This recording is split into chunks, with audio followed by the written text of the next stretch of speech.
जेव्हा स्वामी कोणावर कृपा करतात तेव्हा केवळ हाच जन्म नाही तर अनेक जन्मांचे फेरे संपवून त्याला मोक्ष मिळवून देतात। 21 मार्चच्या आजच्या या भागात पहा, गर्दीत लटलट कापणाऱ्या एका वृद्ध माऊलीला स्वामींनी हात लावला आणि साक्षात हिमालयातील एका जुन्या नात्याची आठवण कशी करून दिली। नमस्कार, श्री स्वामी समर्थ।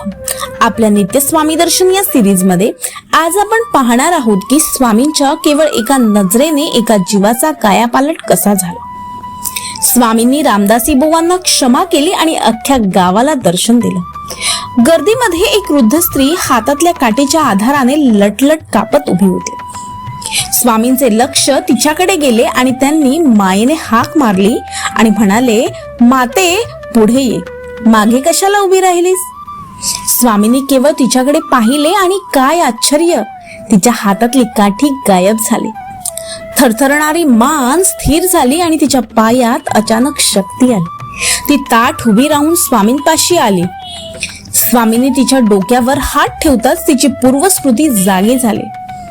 ती रडत म्हणाली, स्वामी, हिमालयात तुम्ही एका आसनावर बसला होतात तेव्हा मी तुमच्यापाशी धावत आले होते। त्या जन्मी मी हरिणी होते। तुम्ही मला शिकाऱ्यापासून वाचवलं होतं आणि तुमच्या कृपेनेच आज मला हा मानवी जन्म मिळाला आहे। स्वामींनी हसून सांगितले की माते, तो बघ, तुझ्यासाठी आकाशात दरवाजा उघडला गेला आहे। या दरवाजातून एकदा का आत गेलीस की जीवसृष्टीत पुन्हा यायला नको। त्या वृद्धेने आकाशाकडे पाहिले, तिथे साक्षात एक भव्य सुवर्ण दरवाजा उघडला गेला होता, ज्यातून घंटेचे नाद ऐकू येत होते। तिने हात जोडले आणि तिच्या डोळ्यातून 2 ज्योती बाहेर पडल्या आणि त्या सुवर्ण दरवाजाकडे झेपावल्या। त्याच क्षणी तिचा अचेतन देह स्वामींच्या चरणांवर पडला। स्वामींनी तिला मोक्ष दिला होता। ज्यांच्या मुखात अखंड नामस्मरण घुमत राहतं तो जीव सर्वात भाग्यवान असतो। परमेश्वर त्याच्या अवतीभवतीच असतो आणि त्याच्या सर्व गरजा तोच पूर्ण करतो। नामाचा महिमा अगाध आहे, म्हणूनच नेहमी समाधानाने राहा।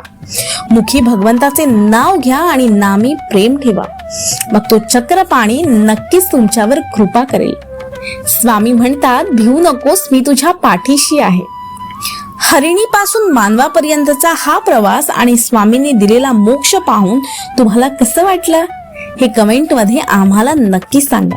उद्या 22 मार्चच्या नवीन प्रचितीसाठी चॅनलला सबस्क्राईब करा आणि भिवू नका, स्वामी तुमच्या पाठीशी आहेत। श्री स्वामी समर्थ।